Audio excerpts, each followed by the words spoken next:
Everyone, hope everything is going well. Alrighty, I bought this mystery pack thing, if you want to call it. $20. I don't even know who the vendor is. Let's take a look at what I received. Bum bum bum. It's at the National. Went for a couple hours yesterday on Saturday. This is a 2018 Topps Update Gleyber Torres PSA 10 Pine Stripe jersey. There's that. All right. There's a Grayson hit autograph from Arizona Diamondbacks. Okay. Okay. So I got a PSA 10 card. Okay. There you go. And an auto card. So, okay. It's all right. I didn't know what the, what is it called? The odds were of getting what card. I was just like, hey, it's $20. I'm at the National. I wanted to buy a lot of things there, but I had to hold myself in check, and I'm like, okay, I'm just going to buy a $20 thing rather than spend like hundreds and thousands of dollars, because there were items that I just wanted to buy, like some of these Otani tickets, but then I'm like, hold up, I could probably get them cheaper online. And that was the theme of the show, where a lot of the items were cheap, and not cheap. They're cheaper online than if you were to go to the National, which makes sense because the dealers have to make money because it's really expensive bringing their equipment and their cards, and then you have to probably hire an off-duty officer to watch over your stuff overnight. And I do believe that the National allows that, and I think they do also have a service where you can have security, escort your cards to the venue. So someone doesn't do what they did in Jersey. Remember what happened in Jersey, where some of these crazies rob people? They didn't hire security. They should have hired security through the National, and they do that. From my understanding, at least in Chicago. Not sure what they do in Jersey, but I'm pretty sure they do that, especially in that type of neighborhood like Atlantic City.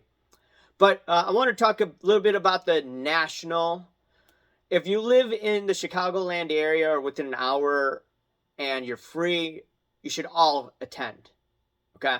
I get it. Sometimes you have family or work and, you can't attend because of some obligations. But otherwise, everyone in that area should try to go. Once again, unless there's an extenuating circumstance. Now, if you do look at the next few years, it's going to be in Chicago or Rosemont. So, okay, 2 years in a row, 3 years in a row, then Detroit in 2028, which was just announced. What I did like about the National this year, it was air conditioned, good.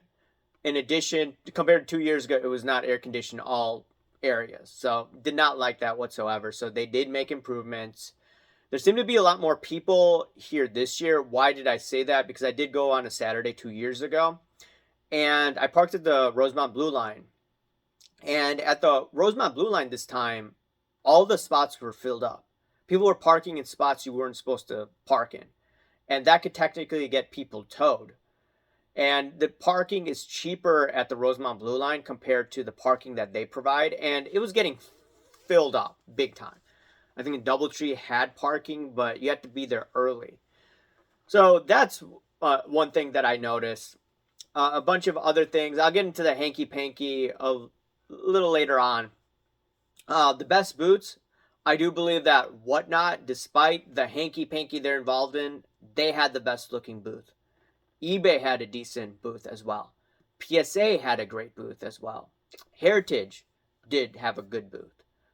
REA, I would say that had a decent booth as well. And I'm sure that I'm missing a few others that had made a decent presentation. Alt had a decent booth.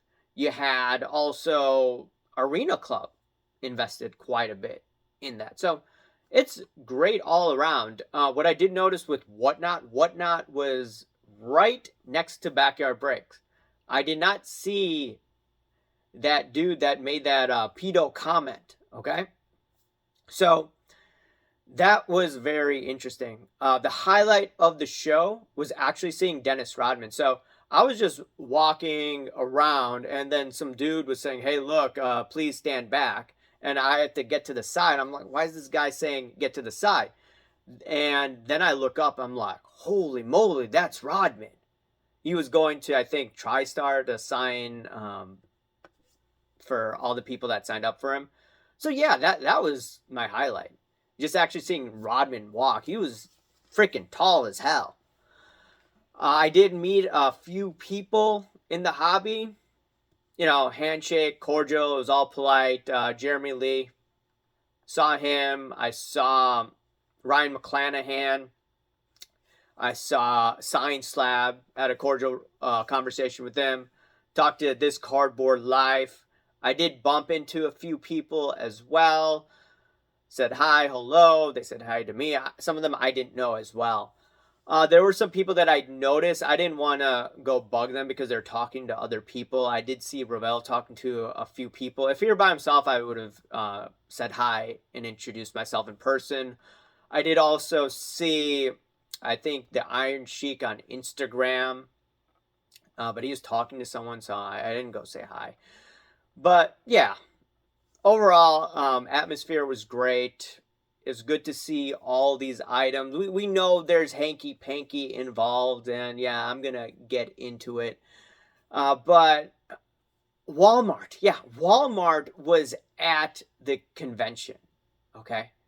And I was like, wait, Walmart? Yeah, they're getting into sports cards. I was kind of surprised, like, why is Walmart going to the show?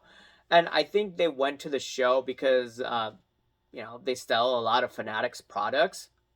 And they did have Mr. Mint, the dude that, cleans cards or whatever, has that product. And I'm like, wait, Walmart is selling a cleaning product for cards? And you know where I stand on that. Like, Mr. Mint, he's been really friendly with me. I'm pretty sure he doesn't like me, but overall, interactions I've had with him, polite. But Walmart selling cleaning card supplies, like, oh man, I just have no comment regarding that. So that caught my eye. I think I did see Don Diego walking. I think she was with eBay, but yeah, eBay had a very good booth, very good presentation as well. So if people were to buy cards, that are newbies and young, and they're telling their parents, hey, I want to go buy cards, where do I go? And what made the decent impression, I would say, is Whatnot and also eBay. And we know, once again, Hanky Panky involved in all of that. So that was great. Oh yeah, I did see This Cardboard Life. This Cardboard Life. We wore actually the same thing that we wore 2 years ago when we saw each other. So that was quite interesting. I mean, I wore the Cubs hat and he wore the picture of him when he was probably a kid. So good to see him once again. A few other things that I noticed is that, yeah, once again, you have a whole bunch of vendors, they don't pay taxes, a lot of them. I'm like, whatever, that's fine. I was talking to one vendor. I was kind of interested in buying some Otani tickets.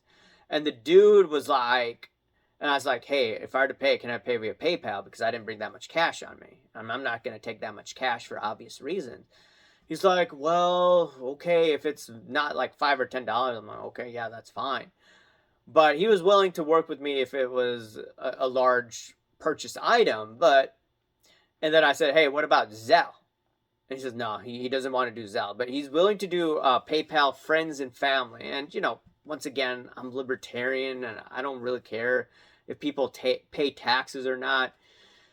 Ultimately, a lot of things are traced these days. So if you are a vendor and you're doing this friends and family thing, like, you probably should be paying taxes. Once again, that's up to you, okay, on how you want to deal with it. Because this is a field dream for an auditor for the IRS. And I know Trump has cut back on auditors and all that and the IRS, but like when he leaves, they're going to ramp it back up again. So if someone from the IRS really wants to go after people, they could go after people in the collectibles space because a bunch of it's cash, a lot of it's PayPal. goods and services, and they could just crack down over there. So there's that. A few other notes that I jotted down. Why is SGC and Beckett and Panini spending quite a bit on their boots? Because Panini, we know their licenses are pretty much done, but they're still spending. Maybe they just want to maximize revenue for the year, and then they're going to have to figure things out later on. I mean, okay, there's soccer, but still, Panini is losing the basketball license, so football license, the Fanatics. I don't understand, but they're still there. There's Beckett. They're spending an arm and a leg on their booth. I'm surprised they are, but okay. There's SGC. SGC was quite interesting. I didn't see that many people there. And we know that Pete just resigned. And what happens with mergers and acquisitions, not all the time, is that they buy these companies out and eventually the brand goes away within a couple of years. The CEO steps down, upper management steps down, or they find new jobs. And, there's a grace period. So, and we also know that I think it's like a partnership program for group submitters, that's been cut off. So there's signs that they're trying to close things up. And maybe they're still making money on SGC, but at the end of the day, you go through a nasty downturn, and look at the jobs number just the other day. I mean, they were revised downward, and markets showing job numbers not too strong, despite the stock market rallying. And people say, well, you called for a crash. Yeah, I did. I was wrong on the timing, but I've still kept some of my positions for the long. I'm still long some stocks. But the writing's on the wall. Job numbers don't look great. And I wouldn't be surprised within the next year and a half, as PSA decides to just shut down the SGC office. And that market share is just going to go to PSA instead. And it's their company, right? PSA is a parent company. Not PSA, but it's Collectors Holdings, a parent company of SGC. Why would they keep SGC?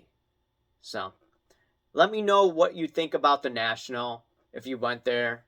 I think Whatnot, eBay, PSA had the best boots out there. Anyways, talk to you later. See ya. Bye.